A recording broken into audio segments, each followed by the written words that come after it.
The iQOO Z3 is a good budget smartphone because it offers good hardware and decent camera performance at the right price. This isn't necessarily the case with the iQOO Z5, mainly because of its higher starting price, which is Rs 23,990 for the base variant. It does offer a lot of features, but will that be enough to make it a better value proposition than competing smartphones such as Realme GT Master Edition and the Poco F3 GT? Let's find out whether or not I'm happy with the iQOO Z5 in this review.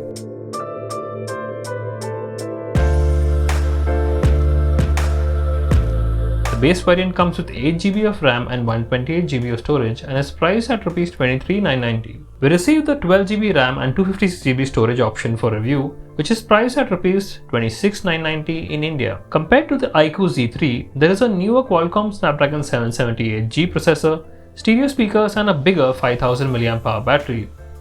This phone has a dual SIM tray and there's no microSD card slot for storage expansion. The iQOO Z5 feels like a step up from the Z3 in terms of design. The back panel is still made of plastic but now has a frosted texture which does an excellent job of resisting fingerprints and did not slip out of my hands. The camera module has grown in size to a rectangle with rounded corners and it protrudes very little from the rear surface. There is a 3.5mm headphone jack and it's located at the top of the smartphone. The LCD screen works fine given the price of the Z5 and viewing angles are good too. However, I did notice a mild yellow hue at the bottom end of the panel. The 6.67-inch 20:9 ratio display makes reaching for things a bit of a stretch. iQOO claims that its display is HDR10 compatible, but I did not find support for this in most OTT apps including Netflix and Amazon Prime. Still, the Z5 does make for a good video streaming device thanks to its stereo speakers, which sounded loud and clear.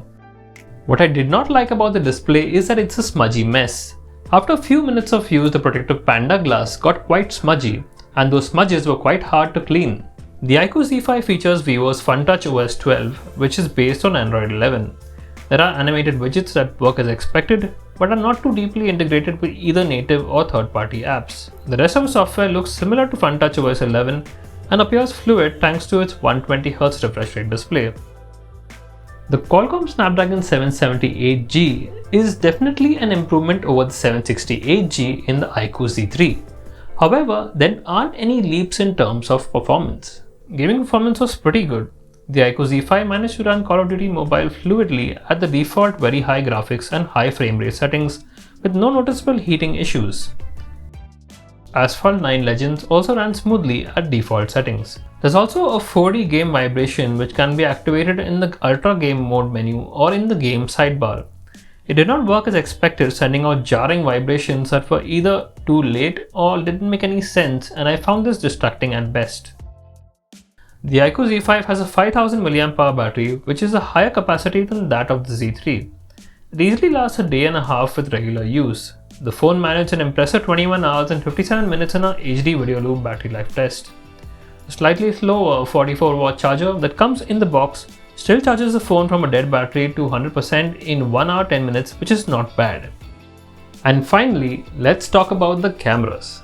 The iQOO Z5 features 3 rear-facing cameras, a 64MP primary, an 8MP ultra-wide-angle and a 2MP macro camera. Selfie duties are handled by a 16MP front-facing camera. Photos taken in daylight showed colors that were a bit saturated with some mild purple fringing in the brighter areas. While they looked decent at first glance, it was easy to tell that these photos were low on resolve detail after magnifying them just a little. Selfies came out fine with good dynamic range, but edge detection in portrait mode was average. Photos taken with the ultra-wide-angle camera were passable and had blurry details toward the edges of the frame. The macro camera with its fixed 4cm focal length is not easy to use, and the output mostly ended up looking dramatic with lots of over-sharpening. I preferred close-up shots taken with the primary camera instead. And just like the iQOO Z3, the low-light image quality of the iQOO Z5's cameras wasn't great. Photos taken in low light showed murky details and lots of blotchy textures. Switching to night mode did not help. This only added more contrast to the image and nothing else. Selfie shot in low light fell short of detail and looked quite soft, and edge detection was also below average. Video shot in daylight came out with a steady frame rate and offered good stabilization, but the Z3 could not handle bright scenes and tended to overexpose them. Oddly, I did notice a light shimmer effect when walking even in daylight. In low light, details were on the lower side. Stabilization was good, but the frame rate was a bit choppy. Shimmer effect was visible in low light footage as well. 4K video recorded when walking looked very jittery. The iQOO Z5 does offer some improvements over the iQOO Z3, namely stereo speakers, a bigger battery and a newer processor.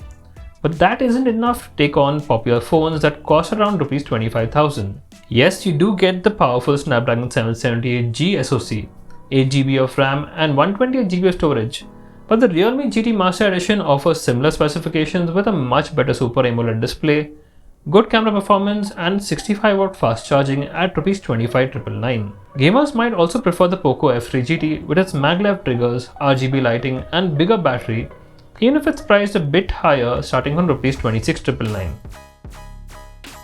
iQOO does plan to pull the plug on the Z3, but it's still available on sale for as little as 17,990 online.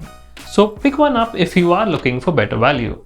And that's it for our review of the iQOO Z3. What do you think about this smartphone? Sound off in the comments below. And don't forget to check out my detailed review at Gadget360.com.